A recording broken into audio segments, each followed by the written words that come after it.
2023년도 세브란스 병원 레지던트 선발 설명회 정형외과 설명회를 이어서 하도록 하겠습니다. 정형외과에서는 김두성 의육장 선생님께서 설명을 진행해 주시겠습니다. 네, 안녕하세요. 저는 정형외과 다한차 김두성이고요. 저희 정형외과에 관련해서 좀 간단하게 소개하는 시간 갖도록 하겠습니다. 차례는 이렇고,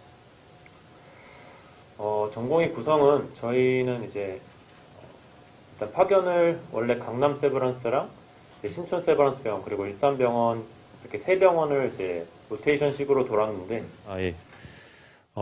올해부터는 이제 강남 TO에서는 용인 파견까지 생겨가지고 총 4개 병원을 이제 로테이션 하게 됩니다. 그런데 이제 모든 전공의가 4개 병원을 다 가는 건 아니고, 보다시피 여기 신촌 통합 TO가 있고 강남 TO가 있는데, 신촌 통합 TO라고 하면 주로 신촌 일산병원에 있게 되고, 강남 TO는 강남 세브란스 병원과 용인 세브란스 병원에만 있게 됩니다. 근데 이제 파견 최대 4개월이라고 돼 있어서 이 상호간에 한 4개월 정도는 타 병원에 파견을 가도록 저희가 하고 있습니다. 그래서 총 10명인데 이제 가끔 뭐 입원 전담 전문의가 생기는 경우에는 1명 추가돼서 11명이 되기도 하고 이럽니다. 교실 연역은 정형외과 교실이 1953년도에 이제 설립돼서 이번에 대략 올해가 69주년이었고 이제 내년이 70주년인 상태고, 시초는 이제 이렇다고 하는데 사실 별로 궁금해하실 사항은 아니니까 넘어가겠습니다.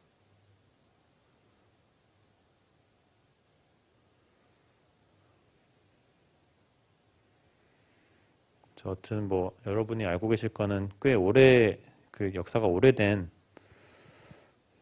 교실이라는 거 알고 계시면 될 것 같고, 이제 역대 주임 교수님들이고 현재는 이진우 교수님이 이제 저희 족보 파트신데 현재 주임 교수님이시고, 아마 올해 9월에 그 또 다른 교수님으로 주임 교수님이 바뀌실 예정입니다.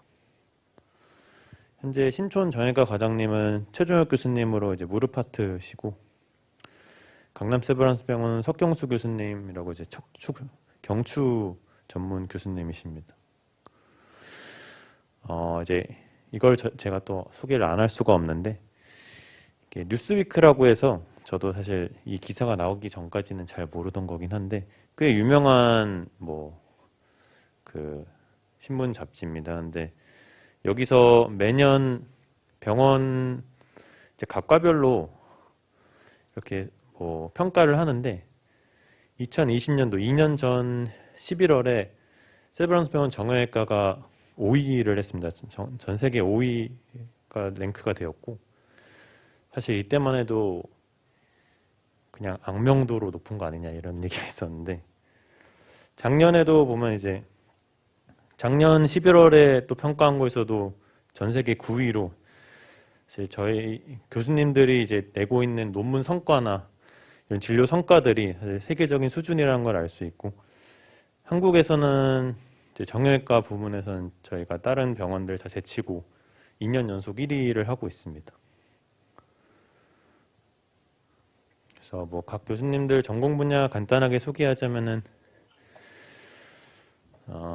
이렇게 돼 있는데, 하나하나 읊는 건 별로 중요하지 않으니까 이따가 분야별로 또 정리된 게 있어서 거기서 설명드리겠습니다. 그래서 신촌에는 지금 총 17분의 교수님이 계시고, 그래서 보통 교수님당 한 분, 그 전공이 1명씩 맡아서 저 파트를 돌고 있습니다. 강남은 총 10분 계시고, 강남 같은 경우는 전공의가 아까 보셨는지 모르겠지만 4명씩 총 16명이잖아요. 그래서 전공의가 더 많기 때문에 이제 고년차가 이제 좀 이제 수술과 좀 중요한 업무를 맡고, 이제 전연차 1, 2년차가 액팅식으로 해가지고 이렇게 한 교수님당 2명씩 맡아서 수련을 진행하고 있습니다. 예, 그래서 이게 제가 좀 정리해 놓은 표인데, 이렇게 아스트로스콥이라고 하면은 무릎과 이제 어깨, 보통 주로 관절경을 수술을 하는 파트인데, 신촌에는 무릎 파트는 최종혁 교수님, 정민 교수님이 있고, 어깨 파트로는 천유명 교수님, 임준혁 교수님이 있습니다. 강남에는 김성환 교수님, 되게 연구 엄청 활발히 하시는 교수님 계시고, 그다음에 이제 인공관절은 이렇게 두 분씩 계시고, 그래서 보통은 각 파트별로 두 분씩 계신데, 강남은 아무래도 강남이나 나머지 병원들은 아무래도 교수님 수가 적다 보니까 한 분 정도씩 계시는 경우가 많고, 핸드 파트나 이제 트라우마, 튜머 파트 경우에는 사실 저희가 스텝 수가 많지는 않아서 뭐 아마 다른 병원들도 마찬가지일 거고, 좀 더 작은 대학병원 같은 경우에는 다른 파트랑 묶어서 보는 경우가 많거든요. 핸드나 이제 트라우마, 튜머 같은 경우는 심지어 푸드 앵클 같은 경우에도 뭐 일산만 해도 이제 박민정 교수님이 족부랑 소화를 같이 보고, 그래서 저희 지방 대학병원만 가도 이렇게 세부적으로 나눠져 있는 경우가 별로 없는데, 저희는 뭐 세브란스 병원이다 보니까 이렇게 좀 세부적으로 전문 교수님들에게 좀 전문적으로 배울 수 있는 기회가 있습니다.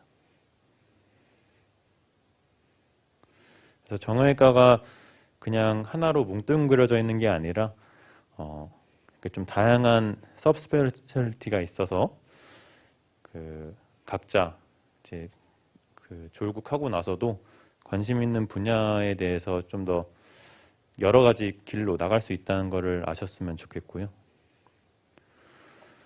전공의 배치는 뭐 아까도 설명을 드렸는데, 이게 아까 1, 2년 차는 6명으로 돼 있었는데 지금 이게 7명으로 돼 있는 이유는, 저희가 뽑는 거는 6명인데 이제 군의탁이라고 해서 아마 알고 계실 수도 있는데, 군인인데 이제 그 따로 이제 그거는 군병원에서 관리를 하는 TU가 있어가지고, 이번에는 작년이랑 올해 둘 다 이제 세브란스 병원에 한 명씩 배치가 돼서 총 7명인데 뭐 내년에 어떻게 될지는 모르겠습니다.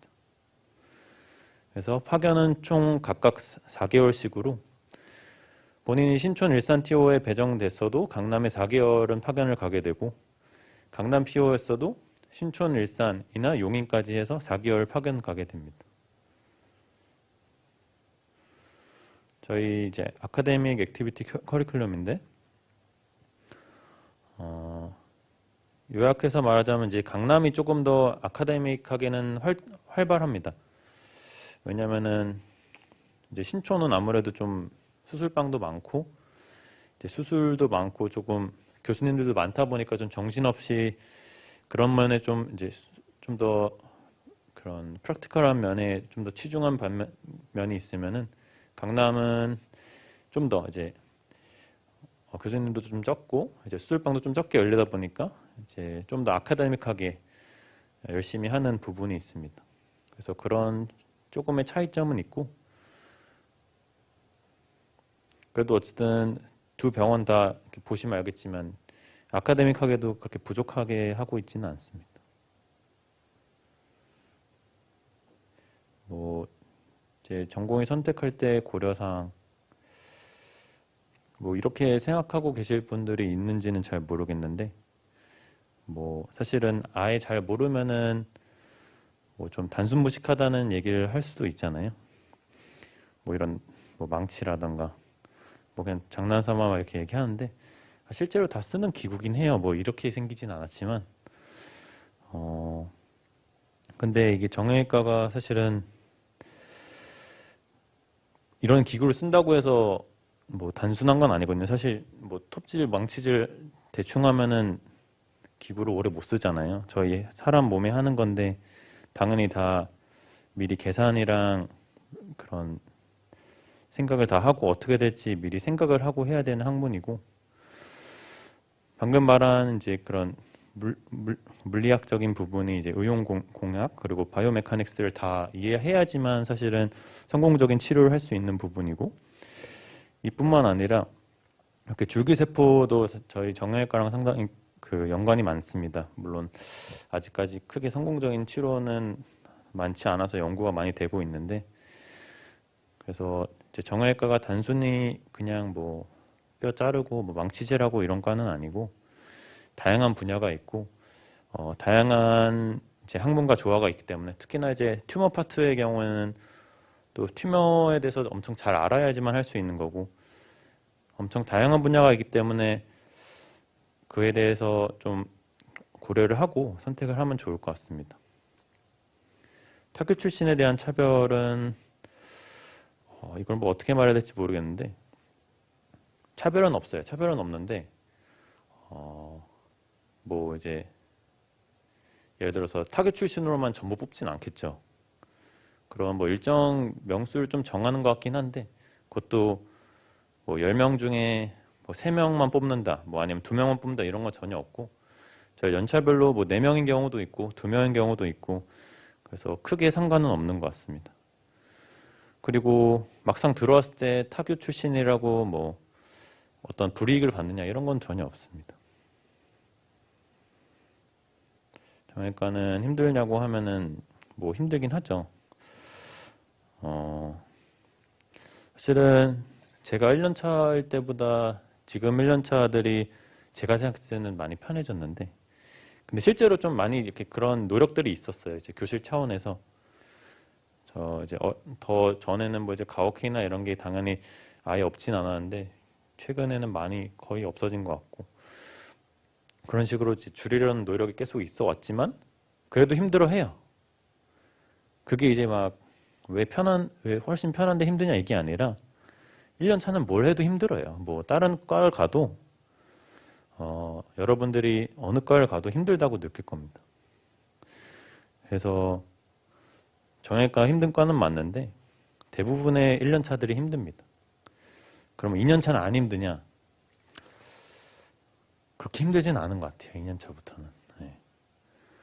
근데 또 제가 4년 차인데 다른 과랑 비교하면은 저보다 엄청 편한 사람도 있고 저보다 힘든 사람도 있고 그렇더라고요. 그래서 근데 그거를 크게 신경 쓸 필요는 없는 것 같아요. 왜냐하면 사실은 전공이 4년이 다 힘들다고 하더라도 4년 끝나고 이제 의사로서 살아갈 이제 연수가 사실 뭐 30년, 40년 되잖아요. 그래서 뭐 죽을 정도로 도망갈 정도로 힘들지는 않다 요새는. 뭐 지금 저희 정형외과에서 도망간 사람이 2년 동안 없었어요.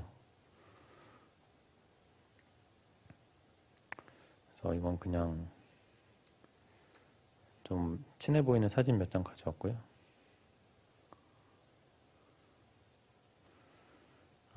이제 정형외과 의사로서의 미래는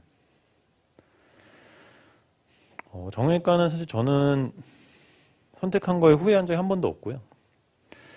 주변을 돌아봐도 정형외과를 해서 후회하는 사람은 본 적이 없어요. 물론 뭐 다른 과도 그럴 수도 있겠지만 되게 만족을 하고 있는데, 몇 가지 살펴보자면 평균 수명이 당연히 지금 높아지고 있고, 정형외과의 메인은 퇴행성 질환이거든요. 뭐 쉽게 말하 골관절염 해가지고 인공관절하고, 인공관절이 아니더라도 뭐 여러 가지 수술들이 있고, 척추도 사실은 좀 나이 들면서 생기는 병들이 많고, 그래서 당연히 이제 환자 수는 많아요. 뭐 지금도 많지만 앞으로도 더 많겠죠.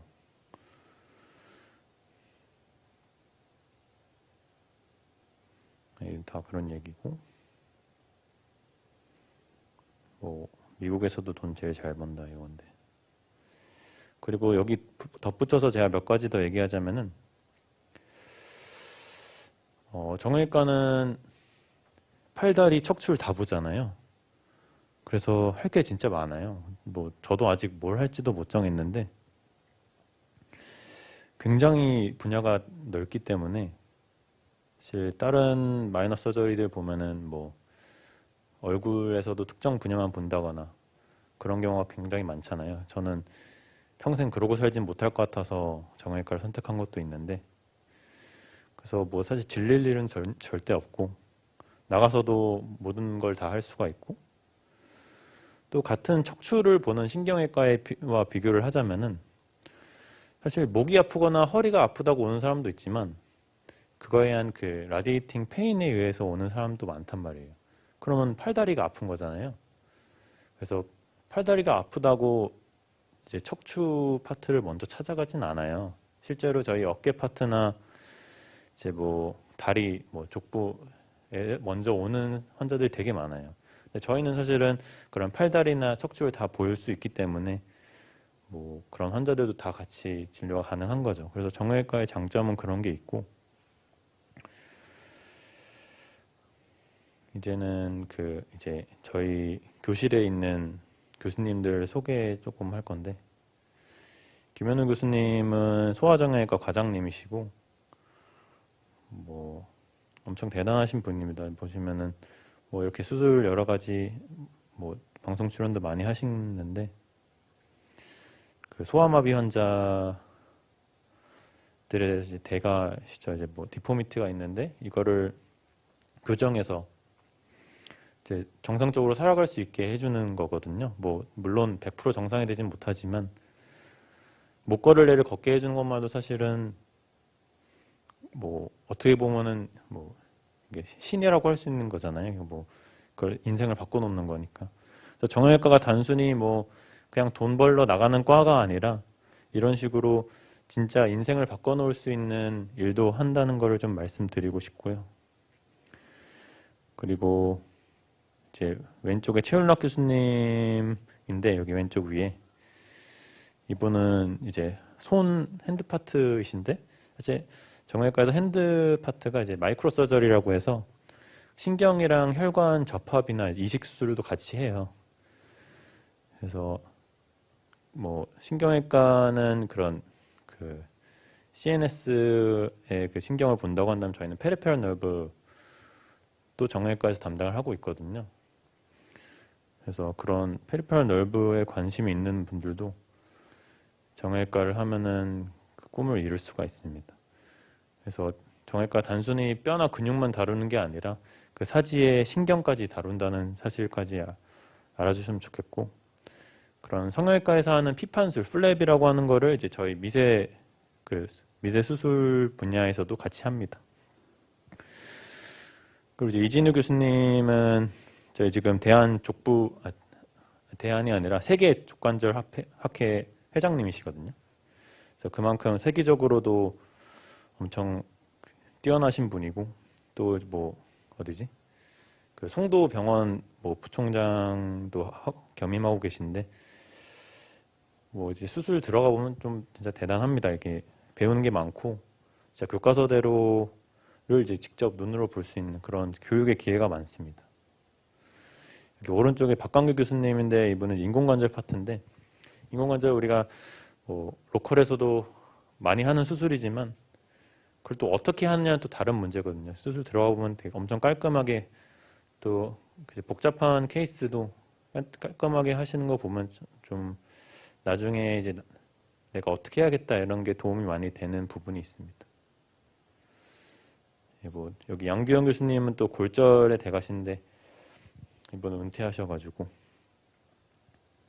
김학성 교수님인데 이분은 이제 스콜리오시스, 이제 스파인 디포미티의 대가시고, 이분도 스파인 롱레벨이라면 보통 막 8시간, 10시간 이렇게 하거든요. 근데 교수님은 그 와중에도 이제 수술 엄청 빠르게 그리고 정확하게 하셔가지고 좀 뭐 다 이제 훌륭하신 분들이고, 이우석 교수님은 그 강남의 인공관절 파트인데 이분도 다 이제 리비전 케이스나 엄청 어려운 케이스들만 하는데도 뭐 결과는 좋으시고, 여기 석경수 교수님은 강남의 서비컬 파트, 목 파트인데 뭐 이제 목 파트가 상당히 수술 난이도로 치면 되게 어렵거든요. 왜냐면 뭐 팔씨도 많이 올 수 있고 잘못하면 사지마비가 되는 거잖아요.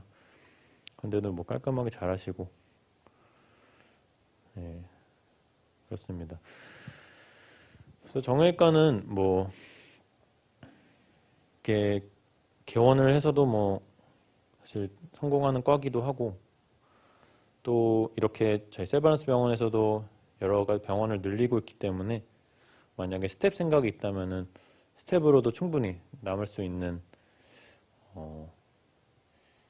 이제 여러 가지 장점이 있습니다. 그래서 본인이 아직 병원에 오래 남을지 개원할지를 결정하지 못했다. 정형외과에 오시면 됩니다. 예, 그래서 이것으로 발표는 마치도록 하겠습니다. 혹시 질문 있으시면 질문해 주시기 바랍니다. 저희 나중에 또 정형외과에서 추가적인 질문이 있으시면 개인적으로 더 컨택할 수 있는 연락처를 공유해 드릴 거니까요. 자세한 설명 또 들어보시면 좋을 것 같습니다. 의장 선생님 감사합니다.